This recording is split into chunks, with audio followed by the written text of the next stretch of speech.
So you may have seen in the news recently that Disney has announced that they're going to be making yet another Toy Story movie, along with a Zootopia 2 and a Frozen 3. And although you'd think that this news would ordinarily generate excitement amongst the fanbase, surprisingly this announcement was met with a somewhat lukewarm response.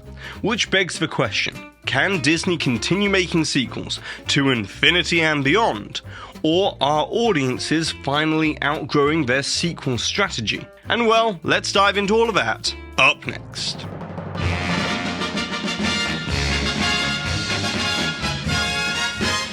This video is sponsored by Disney Collect by Topps, which brings collectible card trading into the world of Disney on your iOS and Android devices, making it easier than ever to collect and trade beautifully designed cards that showcase all the characters and special moments within Disney and Pixar animation, from uniquely stylized variations on Disney characters like this Pixar Pandemonium collection to never-before digitalized animation concept art. And to help you get started, you can use the Wishing Well feature and get free cards and coins, which you can then use to strategically trade your way to the collection that you desire. So download the free app for iOS and Android today with the link in the description box below. Hi there Waltineers, I'm Jack and this is DSNY Newscast. And look, I understand the news of Disney making more sequels probably has you saying, "What?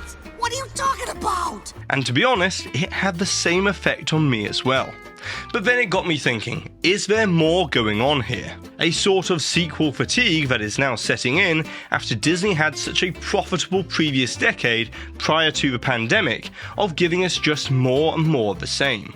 But it's important to know that it wasn't always like this, and so to properly discuss this topic, I think we should begin with some historical context. As you see, there's this quote by Walt Disney that goes, "You can't top pigs with pigs." I know that sounds weird, and no, Walt wasn't talking about a bacon deluxe cheeseburger. But instead, what he was referring to was his 1933 animated short, The Three Little Pigs, as this simple allegory and hummable tune captured the hearts, minds and spirit of the nation in the midst of the Great Depression, and subsequently became immensely successful. And as was common practice for animation studios at the time, Disney tried to build upon this huge hit by creating follow-up films. However, none of them ever got close to the success of the original, which then hardened Walt's belief that you shouldn't just waste time doing something that you've already done before, when you can go make the next great thing, or in the words of Walt Disney, you can't top pigs with pigs. And this belief was then hardwired and embedded into Walt Disney Animation Studios for the next 5 decades, where they produced only original animated movies, telling new stories and exploring new worlds each time through the imaginative medium of Disney animation. And arguably it was that commitment to originality that has made the Disney Company the creative powerhouse it is today, through decades upon decades of original animated storytelling. But then, in 1999, Pixar changed the game for the animated sequel, as although Disney had dabbled previously with sequels, with The Rescuers Down Under in 1990 that bombed at the box office, and they also had a modest yet profitable direct-to-VHS sequel business as well. It was Toy Story 2 that showed the rest of the animation industry the incredibly lucrative upside to building an animated franchise instead of just making standalone successes. And so over the next decade throughout the 2000s, we got many sequels from Shrek, Ice Age, and Madagascar. And eventually in 2010, Disney decided to make a Toy Story 3, which at the time was much anticipated by audiences who had grown up with the franchise and wanted a chance to say goodbye to the characters. But this was just the tip of the iceberg, as in the decade that followed, things went sequel crazy at Disney. As out of the 20 animated movies that Disney and Pixar released between 2010 and 2019, exactly half of them, 10 of those movies, were sequels in some form or another. And it even got to a point where in 2018 and 2019, every Disney or Pixar animated movie was a sequel. And although Disney is definitely guilty of an over-reliance on the franchise model for their theatrical successes, it's also a wider problem that is plaguing the entire animation industry, as we've seen dozens upon dozens of sequels from How to Train Your Dragon, Kung Fu Panda, Trolls, Hotel Transylvania, the Lego Movie, Despicable Me, and of course, Minions.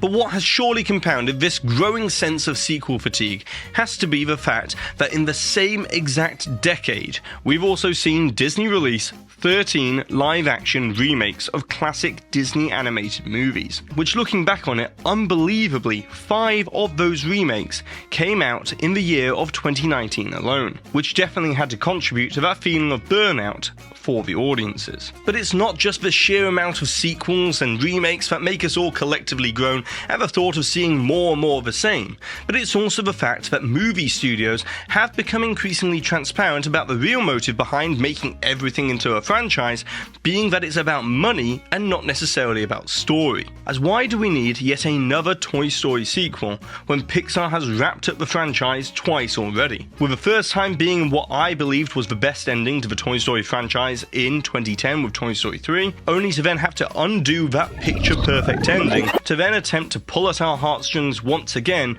with another emotional ending in Toy Story 4. And it's this element of trying to manufacture new drama or untie the neatly tied up and loose ends to then only fix them once again that make the prospect of sequels like Toy Story 5 or Frozen 3 a thankless task for the filmmakers. As to some degree, us, the audience, go in with bated breath, not because there was a cliffhanger in the previous movie that we need to see resolved, but because we're concerned that this latest installment is going to ruin the franchise, as it's a near impossible task for these incredibly creative filmmakers to then have to recapture the same lightning in the bottle time and time again, trying to write a more perfect ending to the franchise. As for an example, everything in Toy Story 3 and Frozen 2 was wrapped up in terms of story.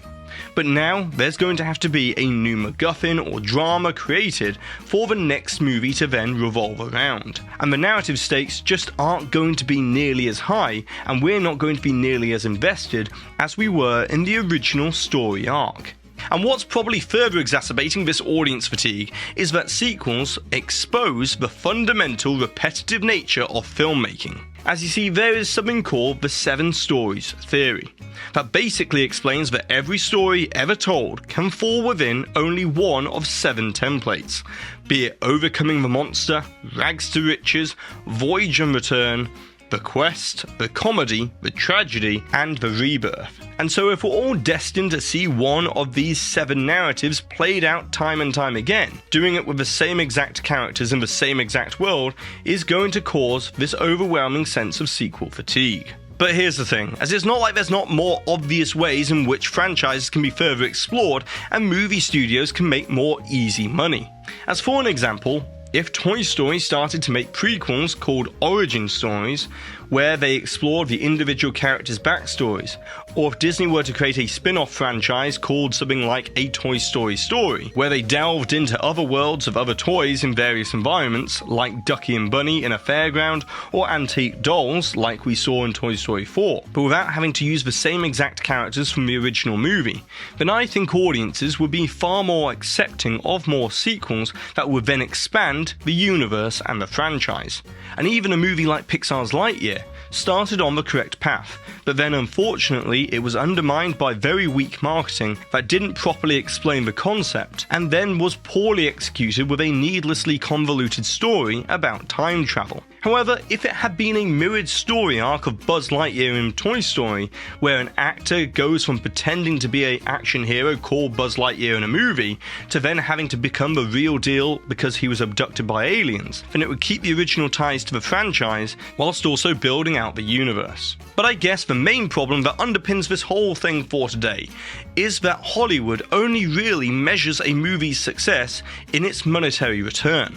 And that is always going to lead them toward the easy cash cow of sequels and franchises, even if it does mean they make a diminished return over time. However, with the dawn of streaming, it's shown us new insights about engagement and resonance, as in Nielsen's list of the top 15 most streamed movies in 2022, incredibly, 10 of them were Disney movies. And if we take the live-action films out of the equation, then we can see it's overwhelmingly weighted toward animated movies. And if you put to one side the reason for that being that parents put their kids' favourite animated movie on to stream all day and keep them entertained, then I think what's really interesting about this is that out of the 8 Disney animated movies on the list, 7 of those are originals.